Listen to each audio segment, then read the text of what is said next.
श्री शिवाय नमस्तु भयम। हर हर महादेव। माताएं बहनें, हम आपको बात दें कि 16 सितंबर 2025 के दिन यहाँ पर मंगलवार दशमी तिथि पड़ रही है। इसीलिए इस दिन आपको एक उपाय जरूर करना चाहिए। भक्तों, इस दिन का महत्व बहुत ही ज़्यादा बड़ा होता है और इस दिन आप लोगों को हल्दी वाला उपाय जरूर करना। भक्तों, इस उपाय को आपको कैसे करना है, कब करना है, कहाँ पर करना है और उपाय को करते समय आपको किन किन बात का ध्यान रखना है, ये सारी जानकारी हम आपको इस वीडियो में देंगे। तो चलिए भक्तों, उपाय को शुरू करते हैं। लेकिन उससे पहले वीडियो को लाइक और पूरा देखें। शिव के भक्त चैनल को सब्सक्राइब जरूर करें। देखिए, ये मंगलवार दिन इतना खास होता है, इतना महत्वपूर्ण होता है। देखा गया है कभी कभी बड़े बड़े पूजा पाठ अनुष्ठान से जो मनोकामना पूर्ण नहीं होती है, वह मंगलवार के दिन एक छोटे से उपाय करने से ही आपकी मनोकामना पूर्ण हो जाती है। और बहुत सारे लोगों ने इस उपाय को किया भी है और उनको इस उपाय को करने का फल भी जरूर मिला है। अगर आप लोग भी इस उपाय को 16 सितंबर 2025 के दिन यहाँ पर मंगलवार दशमी तिथि के दिन करना चाहते हैं, तो आप इस उपाय को पहले अच्छे से समझ लेना, सुन लेना, उसके बाद करना। आपको इस उपाय का फल जरूर मिलेगा। और इस उपाय को करने से आपके घर में चाहे किसी भी प्रकार की दुख और समस्या क्यों ना चल रही हो, आपको उसका कारण भी नहीं पता है कि भाई ये समस्या किस कारण से चल रही है।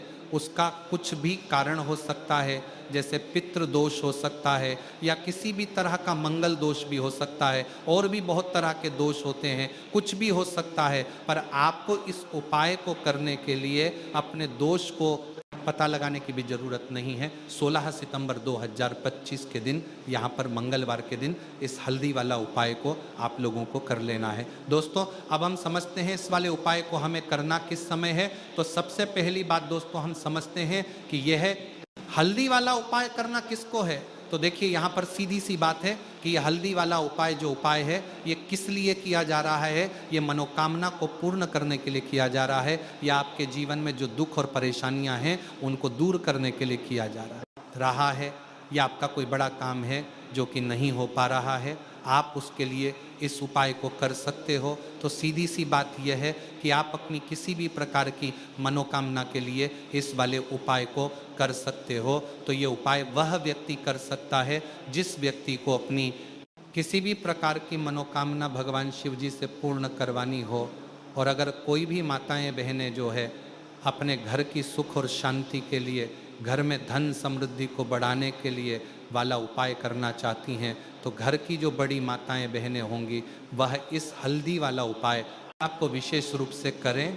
क्योंकि माताएं बहनें घर की लक्ष्मी होती हैं, और जब घर की लक्ष्मी कोई विशेष उपाय करती है तो उसका फल ही बहुत जल्दी मिल जाता है और बहुत बड़ा होकर मिलता है। अन्यथा इस उपाय को कोई भी व्यक्ति कर सकता है, चाहे वह बड़ा हो, चाहे वह छोटा हो, चाहे वह बच्चा हो।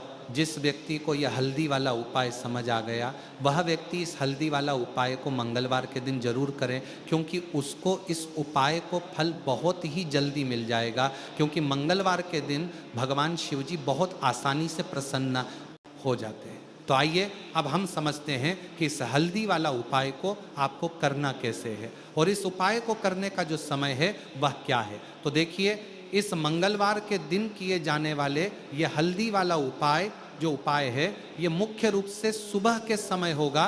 किस समय होगा? सुबह के समय होगा। आपको कोशिश यही करनी है कि सुबह के समय हम इस हल्दी वाला उपाय को कर लें। पर किसी कारणवश अगर आप सुबह इस उपाय को ना कर पाओ, आपको कहीं काम से जाना हो या किसी और काम की वजह से आप उपाय को ना कर पाओ, तो आपके पास फिर दूसरा मौका रहेगा, जो कि शाम के समय का रहेगा, प्रदोष काल का रहेगा। अब भाई, प्रदोष काल का समय भी एक बहुत ही लोगों के मन में प्रश्न बन जाता है कि भाई ये समय होता कब है, कितने बजे से लेकर कितने बजे ये समय होता है, ताकि हमें उपाय के लिए जो है करने का समय पता लग जाए। तो हम आपको बता दें, प्रदोष काल का जो एक समय होता है, शाम का समय, वो होता है शाम के 6 बजे से लेकर शाम के 7 बजे के बीच का। इस समय के बीच में आप उपाय को करेंगे तो आपको उस उपाय का जरूर फल मिलेगा। तो शाम के 6 बजे से लेकर शाम के 7 बजे के बीच में आप लोग इस हल्दी वाला उपाय को कर सकते हो। तो भैया, बहुत सारे लोग